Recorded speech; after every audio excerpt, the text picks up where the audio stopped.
नमस्कार सर्वांना. श्री स्वामी समर्थ. आबांची लाडकी ताई या यूट्यूब चॅनलमध्ये माझ्या गुडताईंचं, मैत्रिणींचं आणि दादांचं पण खूप खूप खूप असं सारं स्वागत करते. आणि माझ्या व्हिडिओची सुरुवात ना माझ्या श्री स्वामी समर्थ आईच्या दर्शनापासून करूया.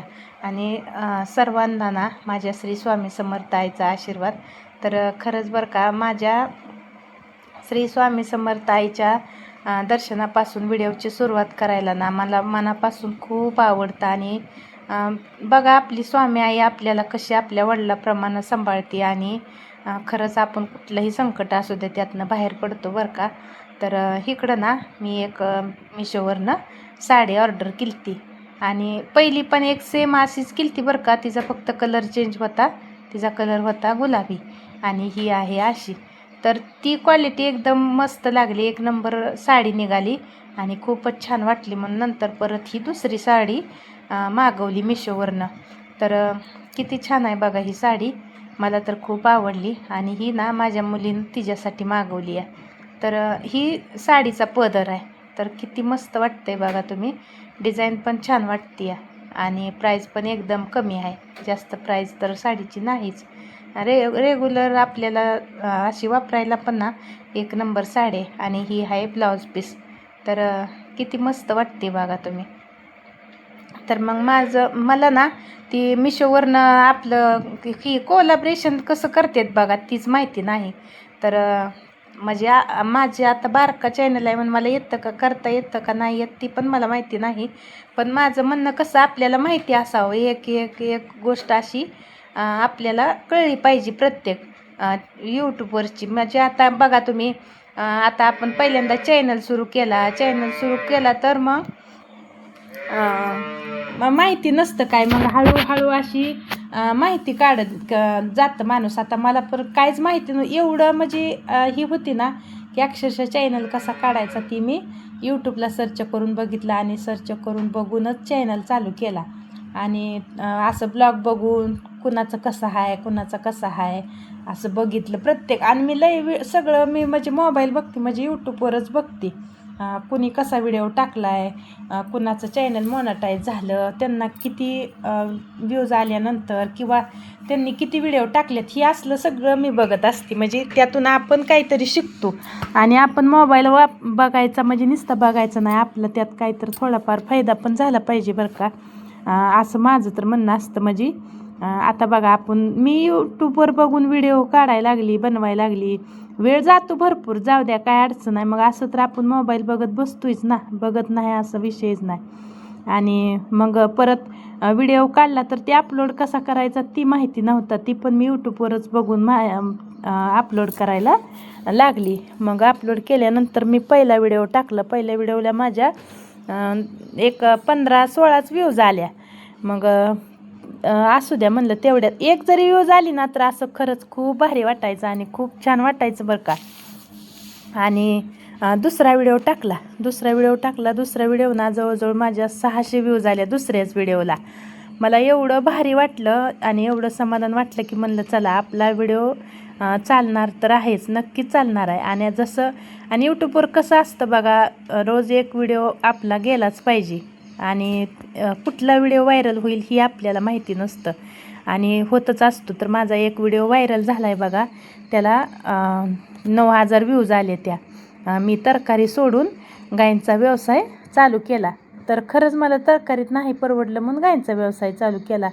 तर गायींचा व्यवसायात आता मला मी तुम्हाला व्हिडिओमध्ये तर दाखवतेच, खरंच भारी आणि खूप छान वाटतं आहे. आणि गायींच्या ह्याच्यावरनं मी सोशल मीडियावर पण आली आणि सोशल मीडियावरनं पण माझी आता यूट्यूब फॅमिली तयार व्हायला लागली. तर आताच व्हिडिओ माझा चांगला चालायला लागला आहे. म्हणजे प्रत्येक व्हिडिओला माझ्या अशी भरपूर साथ असते माझ्या यूट्यूब फॅमिलीची. आणि आणखीन एक सांगायचं म्हणजे ना, माझी सबस्क्रायबर पण आता खूप छान वाढायला लागले. ती आता 400च्या पुढं गेले ती. म्हणजे माझी फॅमिली बघा कशी तयार व्हायला लागली. आणि असंच मला सर्वांनी सपोर्ट करा आणि माझं असंच 1000 सबस्क्रायबर पूर्ण करा. आणि बघा कशी आपली फॅमिली वाढत जाते. आणि आपण जोडले जातो आपल्या फॅमिलीशी, आपलं नातं बनत बनत जातं बघा. आणि ओळख निर्माण व्हायला पण वेळच लागतो की, असं लगे ओळख होत नसती, त्याला पण हळूहळूच ओळख होत असते. आणि आता बघा कसं आपली फॅमिली कशी वाढायला लागली ती. आणि नक्कीच मी तुम्हाला कालच्या व्हिडिओमध्ये बी सांगितलं आहे का नाही की मी गायींमुळं फेमस झाली. माझा व्हिडिओ गायींमुळं चालते आता चांगलं बघते ती माझी ताई दादा. आणि कमेंट करते ती, छान छान प्रश्न विचारते ती. मी प्रत्येकाला ना माझ्या व्हिडिओमध्ये मला जर कमेंट केली ना तर मी रिप्लाय देत असते, कारण का रिप्लाय देणं हे आपलं कामच आहे. त्यांनी एवढी छान आटासाने कमेंट करायची आणि आपण त्यांना रिप्लाय द्यायचं नाही, ही कुठं चांगलं नाही वाटत मग हे असं. तर माझा प्रत्येकांना असा रिप्लाय असतो, नाही असं नाहीच, कधीच नाही होत असं माझ्याकडं. तर असंच मला छान छान कमेंट करत जावा आणि पुढं पुढं नेत जावा. तर आता सांगायचं म्हणजे बघा, आता ही माझा गायींचा व्यवसाय आहे आणि छोटा होता, आणि छोटा व्यवसाय आज पुढं पुढं नेत हळूहळू प्रगती. आता चॅनलवर पण आपली तशीच हळूहळूच प्रगती होणार आहे. जशी गायींच्या गोट्यात झाली तशीच प्रगती होणार आहे. आणि एक दिवस तुमच्या आबाच्या लाडक्या ताईचं नाव खरंच खूप मोठं होणार आहे बरं का, आणि ती तुम्ही करून दाखवणार आहे. आणि हे सगळं करायला ना तुमचं सपोर्ट पाहिजे. तुमच्या सपोर्टशिवाय काहीही ही ताई करू शकणार नाही. आणि नक्कीच माझी यूट्यूब फॅमिली मला यशाच्या शिखरापर्यंत नेऊन ठेवणार आहे, ही माझी अपेक्षाच आहे. कारण का माझ्या रोजच्या व्हिडिओमधूनच मला समजतं. आणि आता गायींचं पण बघा तसंच आहे का नाही, गाय पण आपण एका गायीपासून सुरुवात केली का नाही, आज आपला यशस्वी गोटा झाला आहे. तर आता लवकरच ना म्हणजे आता मी सांगत होती बरं का व्हिडिओमध्ये की असं बाहेर कुठलंही मी कर्ज घेतलं नाही, किंवा असं बाहेर कुठलंही पैसे घेऊन मी गायींचा व्यवसाय केला नाही. आणि काय झालं, आपण 2 गायी आणल्यामुळं आता माझ्याकडं पेमेंट आहे त्या 2 गायीचं द्यायचं व्यापाऱ्याला. तर काय झालं, एकच पाऊस पडला, एका पावसाने ही चिखल जे एवढा झाला आहे ना गोट्यात, एवढा चिखल असतो का, मग गायीने बसायचं कसं?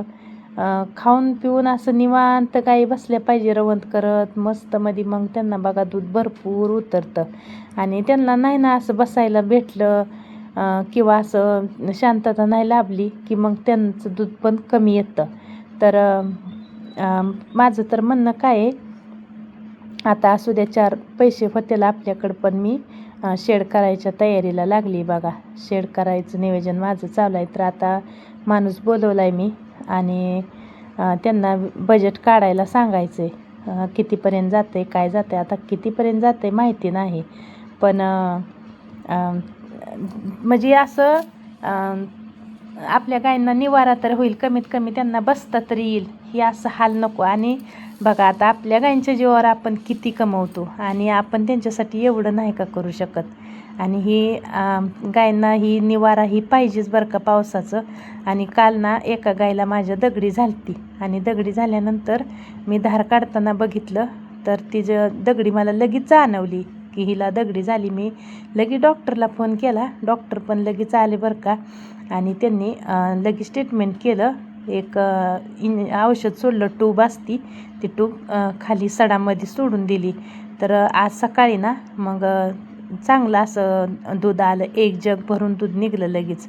आणि दगडीचा एवढा वाईट परिणाम असतो ना गायींच्या दुधावर, की दगडी दुधावरच काम करते. खरंच एवढं म्हणजे बेकार वाटतं ना आपल्याला. आणि जरा थोडा वेळ जर झाला बघायला तर मग काय होतं, दगडी पुढं जाते आणि ती मग परत जे गायीला पण त्रास होतो जास्त, आणि थन तर बंद पडण्याची शक्यता असते बघा. एवढं भीती असते दगडीची, म्हणून दगडीची काळजी खूप घ्यावी लागते. आणि हे असा चिखल झालेला बघून तर मला टेन्शन येतं की ह्या जर घाणीत गायी बसल्या तर 100% गायींना त्रास होणार आहे. म्हणून म्हणलं चला थोडंसं जुगाड करून घेऊया करून शेड. आता किती लागते तर काय होतं बजेट मला काय माहिती नाही, आता माणूस आल्यानंतर कळेल. मी उद्याच्या व्हिडिओमध्ये नक्कीच तुम्हाला सांगेन की शेडचं बजेट कसं काढून दिलं आहे, किती पेमेंट लागतं आहे, काय होतं आहे. आणि प्रत्येक व्हिडिओमध्ये मी तर माझी जी आहे ती रिअल कहाणी तुम्हाला सांगत असते बघा. आणि आपल्या व्हिडिओमध्ये म्हणजे असं जे जसं आहे तसंच असतं, खोटं काहीच नसतं, एक शब्दसुद्धा खोटा नसतो बघा. तर असंच मला सपोर्ट करा आणि असंच तुमच्या आबांच्या लाडक्या ताईचं चॅनल पुढं न्या. आणि चला, माझा सर्वांना श्री स्वामी समर्थ.